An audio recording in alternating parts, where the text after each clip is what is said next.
I think people are going to be much more appreciative of dining out. So I think Australian food, we're going to see a lot more smaller suppliers being used. Like there's so many like local producers that like had a very, very rough time during the pandemic, and if we are not the one to help them, then everyone else would go out of business.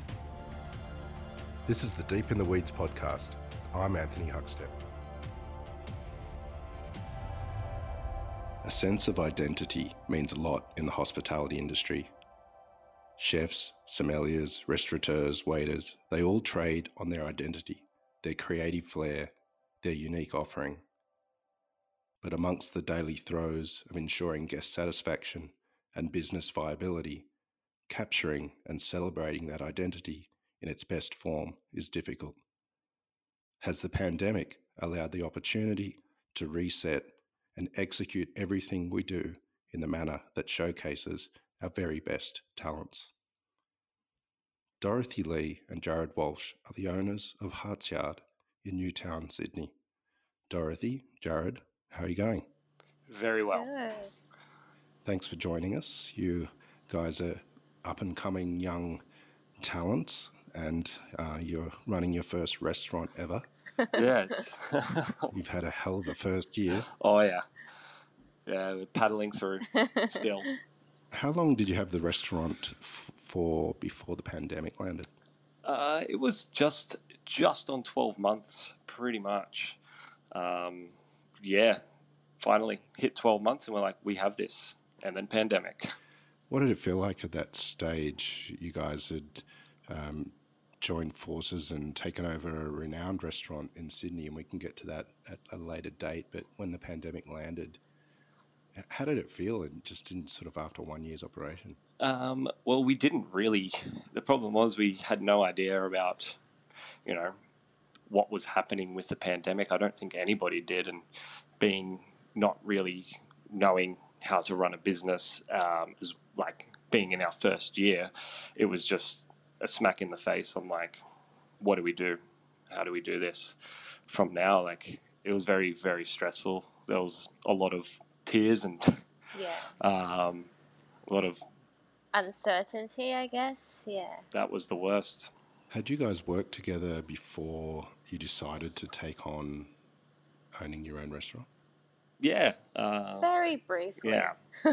Probably for like 2 months. Like, we worked side by side in the kitchen,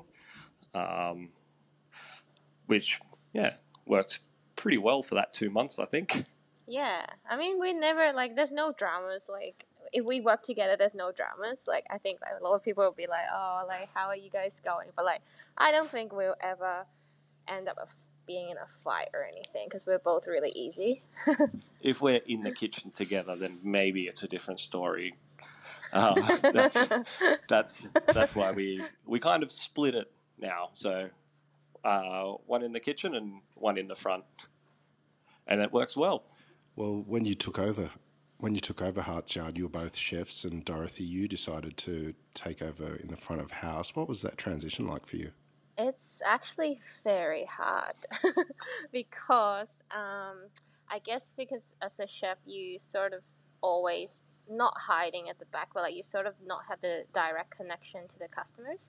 While if I move to the front, then I'm constantly talking to people, and if it's your restaurant as well, it feels a little bit more intimidating as well, because people sort of know who you are and stuff. But I mean, I really enjoyed it, but definitely it was very hard for the first couple months, because I need to adjust a lot of things about myself, how I talk to people and stuff. So yeah, it's quite interesting.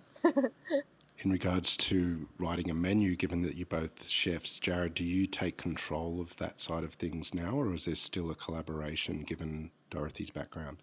It's still very much a collaboration. We're quite open when we're writing menus, especially with our staff as well. But pretty much Dorothy puts a lot of her cultural background from Hong Kong into the menu as well. It's a very big collaboration with the menu, I'd say. just a little early, we mentioned that you're a year old when the pandemic landed. What was it like during that time? You had the lockdown and you had to deal with the ramifications of that. Jarrod, what did you do to get through that time and make sure revenue came in? Well, we were a bit shocked at the start. So we're like, what do we do? So we, instead of jumping into something that we didn't know what to do, we went fishing down on the south coast, and we had a holiday. And it's not the best time for a holiday, of course, but we needed it. So and then we had a bit of a reflection, and we're like, you know what, we don't have a choice. It's either it's either we close, and then that's it, like we have bills to pay, or we have to open and just keep battling on. We just thought of it like kind of going to war, I guess. So we're like, takeaway is the only option, and then we have to just drive takeaway and do everything we can to keep the business afloat. A lot of front of house staff have talked about during that time they felt like their roles were insignificant all of a sudden because restaurants were turned into takeaways. Dorothy, how did you feel in that time, given that you were sort of running the front of house and sort of reliant on, or that sort of vocation wasn't really needed at that time?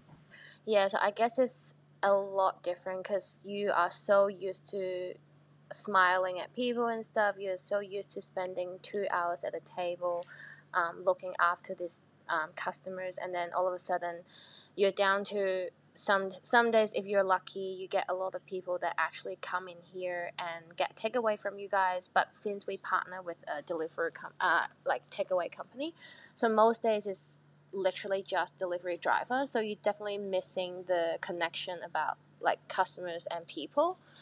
And like one of the staff that we had was like saying how much she misses like talking to people and stuff, and it's, I think that's the most significant change to front of house staff, is that you really do miss the connection that you create, like even if it's just serving people 2 hours like for their meal, like just looking after them and stuff. Jarrod, you mentioned that you guys went away and did some fishing. What was that period of time like when you were away? What a lot of people have talked about, this was a chance to reset. What sort of happened with you guys during that time? We just pretty much just tried to not think about work on the first few days, and then we kind of got to the end and we're like, okay, we need to come up with something. So it was just good to be away from everything and not listen to the news. But and then at a certain point, we had to come back to reality, and the reality was having to do takeaway, having to do something like sell all of our beverage stock and everything like that, just to make sure everybody gets paid, and yeah, we can keep going to see when we get through it. How difficult was it to come up with a menu that works with takeaway? You're used to serving food on plates in a really nice restaurant. Was the food quite different? Yeah, we wanted to like obviously think about the customer. Like there was lots of customers as well that are going to be out of a job, so we couldn't really justify serving what we were doing um, in a takeaway box and then charge restaurant prices. We can't do that, so we switched to more of like a home style, very simple, different cuts of meat, chicken, fish, simple vegetables like that, but still using good quality ingredients. But the problem is you still, again, can't charge restaurant prices. So the margin on money you're making it's the hard part. You took over a restaurant which was renowned in Sydney. Naomi Hart and Gregory Llewellyn built Hartsyard, and it became, you know, a highly awarded restaurant. And Jarrod, you worked with them for quite a while before taking over the business. What was it like taking over a site that's just so renowned for a certain identity, doing that sort of contemporary American using Australian ingredients? Was it a challenge at first for you guys? Yeah, it was massive challenge. Yeah, like definitely Definitely. having that name, Hartsyard. We really just wanted to, make at the start make sure we're not losing any customers or anything like that. But it didn't really feel like our restaurant when we first took over. Like that took a very long time to really come to grips, just because we wanted to make everybody happy, I guess. And that's the biggest challenge. And yeah. And also, yeah, and also like because I don't know if you know, but I also worked for Gregory for like 2.5 years as well. And I think the reason why we want to take this is because nobody was ready to see this go, and then like it gave us so much memory, like me and Jarrod, like we've worked here, we've been the customers here, and we've lived in Inner West. Especially me, I've lived in Inner West for most of my lives, and it's such a like we just don't want to see this place go. So I think like it's definitely a challenge because we weren't ready yet, and like how are we gonna expect the customers to be ready? But I guess as time goes by and we have more an idea of what direction and style that we want to take, it feels a lot more like us now. Yeah.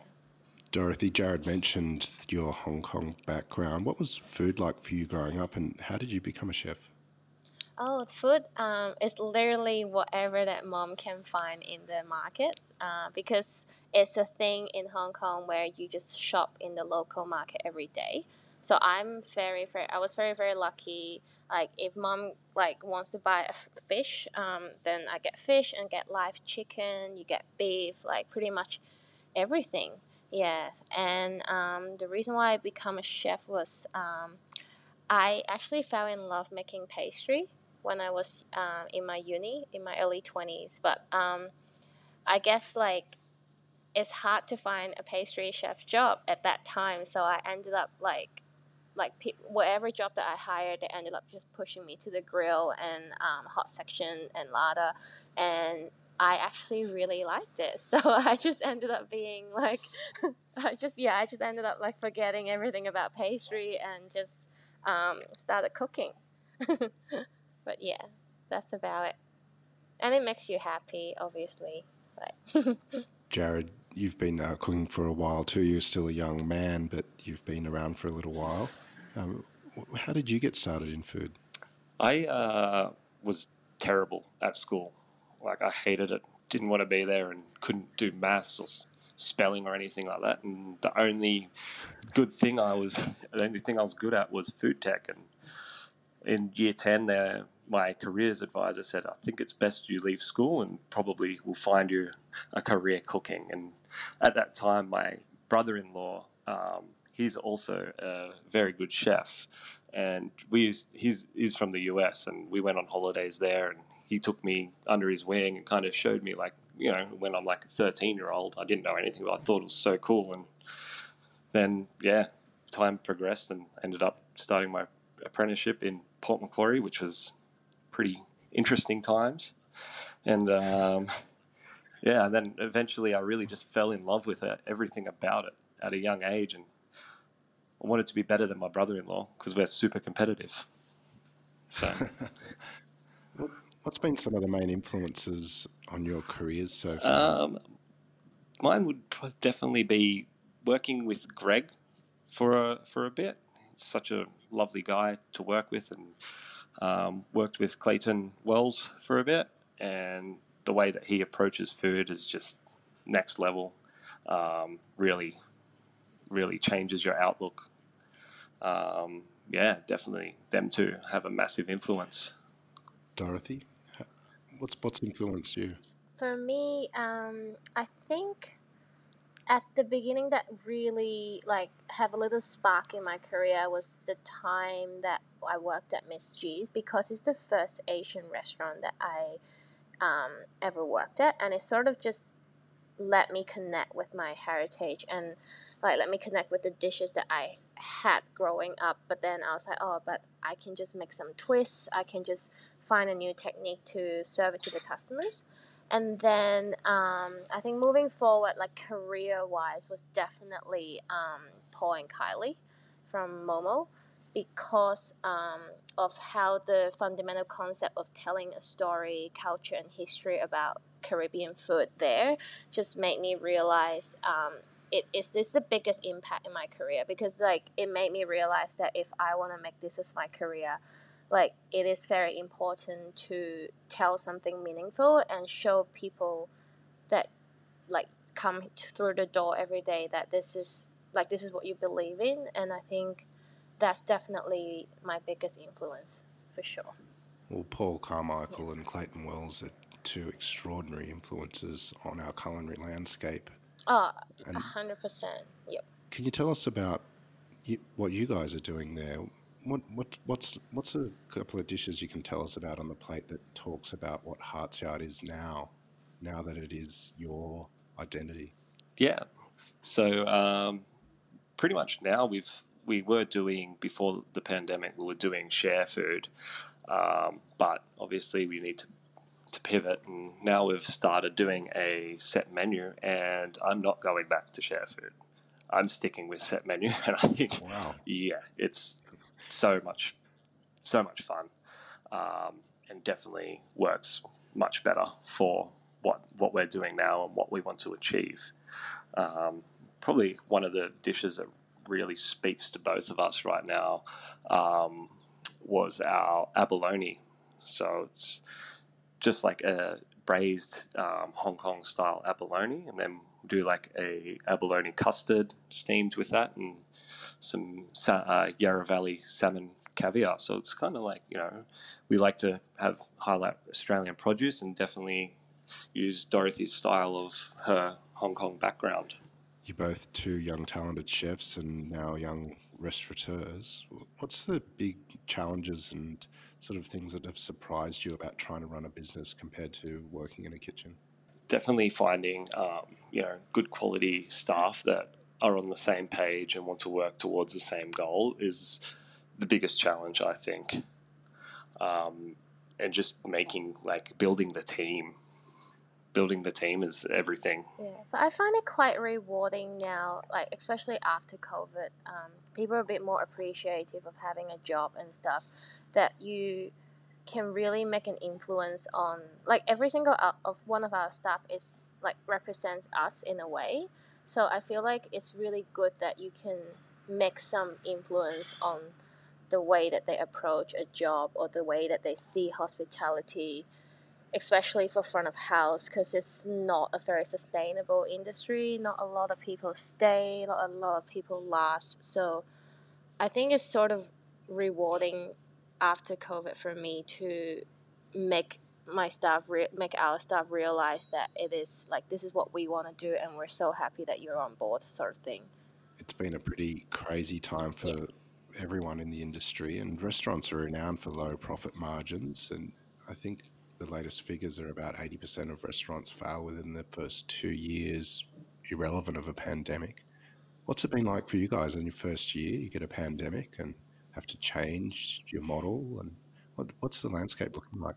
The first year was very, very rough. Like opening, like taking over, and then the first few months, and then you go into a classic Sydney dining winter, and then that was the biggest shock. We're like, how do we even get through like winter? Like nobody wants to eat out, and then finally coming into summer, picked up, and we're like, all right, we got this. That's staying throughout the year, and then the pandemic. But I think now customers are a lot more happier and appreciative to eat out, and they're happy to spend the money for an experience.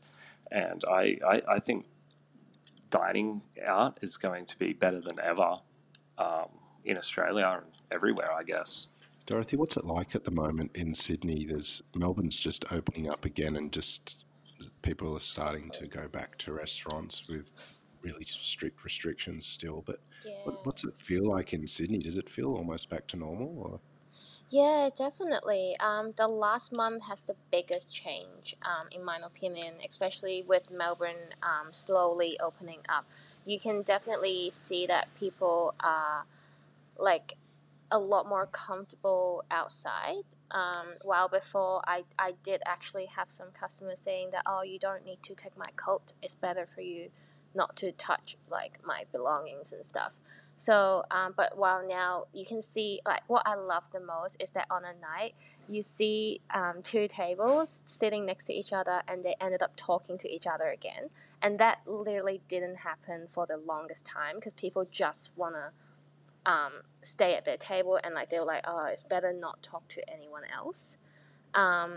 While they're still having a great time, but to me, like, to see that they're engaging with other customers that they don't know is definitely a very, very positive sign. When Naomi and Gregory had Hartsyard, they built up a pretty formidable base of locals that came all the time.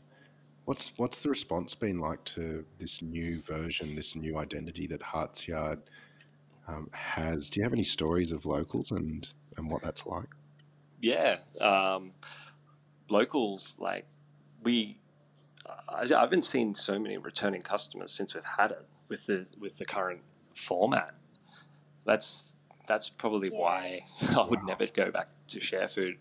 For us, it doesn't. I don't think it suits the style that we are doing right now and what we want to do. But we've had customers come back probably 4 or 5 times since we've started, and we try to, every single time we have a returning customer or local, change the menu, so just tweak it for them so it's different, so they don't have to have the same thing every time they want to come back. But the response has been fantastic, I think.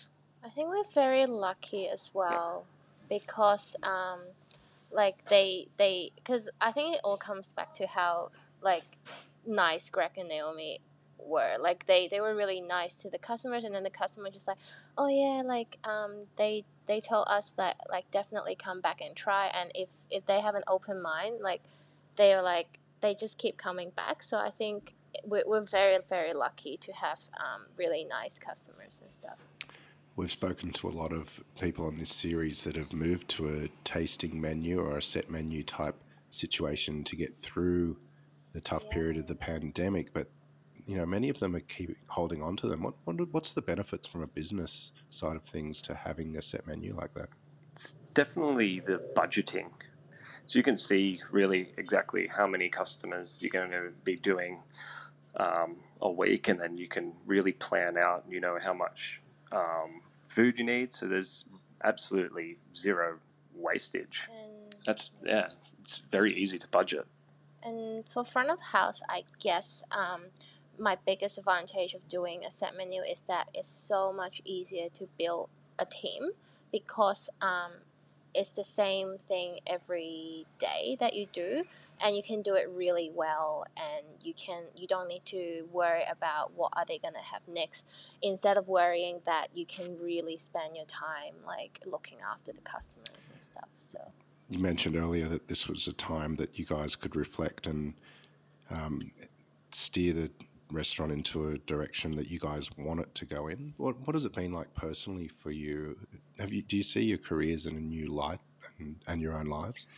Yeah, when we wanted to change, we changed the fit out, and I think that I could maybe do a career in carpentry, because I went to Bunnings and bought some drills and taught myself that and cut heaps of things up while we were doing takeaway. But yeah. Oh my god. It's so true. You actually did an amazing job. But yeah, I think definitely in the reflection, this is what we want to do, and we're going to stick to it because it's working so well and it's so much fun. Like, and you can definitely see there's more. You can give more of an experience to the customer with, like, little surprises in the set menu throughout it. What's some of the challenges and benefits of working with your partner in a business like a restaurant? Do you have any funny stories or situations that you guys have fallen into that you can tell us about? Yeah. Well, all right, you can go first, Jarrod. well, pretty much sometimes it's hard because you wake up together, you go to work together, you come home together, and so you, like, see each other all the time. But we work quite well. We don't talk about work outside of work. We try not to, because we don't want to bring anything home as much as possible. But funny story. Off the top of my head, You on the floor. oh yeah, me having to do front of house with Dorothy cracking a whip. That's That was interesting. I don't think I've been yelled at in a very long time so much. I was like, oh my God. No, I didn't. I didn't yell at you. Yeah, I had to do a few rock stars, and yeah, that was, I think I went bald a bit sometimes. Like, there's so many little details that just my brain could not pick up. So it was, yeah, that was very interesting times. How are you feeling about the future of our food industry? You guys are young and sort of part of this new wave. Like, how do you see Australian food headed post-COVID? I think it's a hard one. I think I think people are going to be much more appreciative of dining out. So I think Australian food is going to be like a lot, we're going to see a lot more set menus and kind of a lot more smaller suppliers being used, especially as well, I think in beverage, like smaller wineries, not so much international wine and drinks. 100%. Because I feel like people realize that if you there's so many like local producers that like had a very very rough time during the pandemic, and if we are not the one to help them, then everyone else would go out of business. Like same as us as a small business, if we don't have people that want to support a small business, we might like very close to just go out of business. So I think that would be a big switch to, like Jarrod said, that people would be using a lot more local produce, like smaller producers and stuff. So definitely. With the benefit of hindsight now, you guys are more than a year and a half old as a restaurant. Is there some things that you do differently now that you are involved so much in running a restaurant when you first got started? Oh yeah, we would. The name change was a big question mark, and as well like changing, just owning it from the start, the restaurant, and trying to make the regular customers happy with the American cuisine that was before. We still have people asking now for fried chicken, and like it's been to see even since Greg changed it. So it's been like more than 2 years since the fried chicken was gone. We still have that, and that's the biggest challenge, is trying to how to communicate that from the beginning. So I definitely would have done something different from the start. Dorothy, do you have any advice for young professionals looking to start their own restaurant, given the experiences you've had in the last year and a half? Oh, definitely, yes. I would say always trust your instinct. And definitely, you need to have a very clear idea of what you want to do. And even if it doesn't seem like it's going that way, you gotta have belief in yourself. And I think the biggest one that I would say is everything's gonna be fine, I guess. You just need to stay positive. Often during the series, and fair enough given the circumstances, restaurateurs have spoken of the challenges of running your own business, particularly obviously because of COVID. But what's some of the great things about having your own restaurant? It's definitely being able to connect with people you normally wouldn't, like being able to actually talk to customers, and then they're like, oh well, you own this restaurant, and then you end up making quite good friends with loads of different people that you normally wouldn't. Well, I normally wouldn't. And it's you can always have nice barbecues at home and order food in. That's it. Well, what's the future for you guys? What's the next year or so looking like? Do you have any plans, or is it just ensuring your own identity with Hartsyard? Yeah, it's just trying to build a name for ourselves. This is definitely not going to be our last restaurant. We kind of treat this now as like a bit of a playground for us both, and a massive learning curve. So then when we go to do our next one, we get it right, and we have an idea on the direction, what we want to do and how to do it. so it's not like as stressful, even though it will be. Well, I look forward to seeing what that may be in the future. Dorothy and Jarrod, Yeah. we've loved having you on Deep in the Weeds. Please keep in touch and we'll talk again soon. Sounds great. Thank you for having us. Thank you. This is the Deep in the Weeds podcast. I'm Anthony Huckstep. Stay tuned as we share the stories of Australia's hospo community, suppliers and producers in search of hope during this pandemic. Special thanks to executive producer Rob Locke for making this all happen. Follow us on Instagram at Deep in the Weeds Podcast or email us at podcast@deepintheweeds.com.au. Stay safe and be well.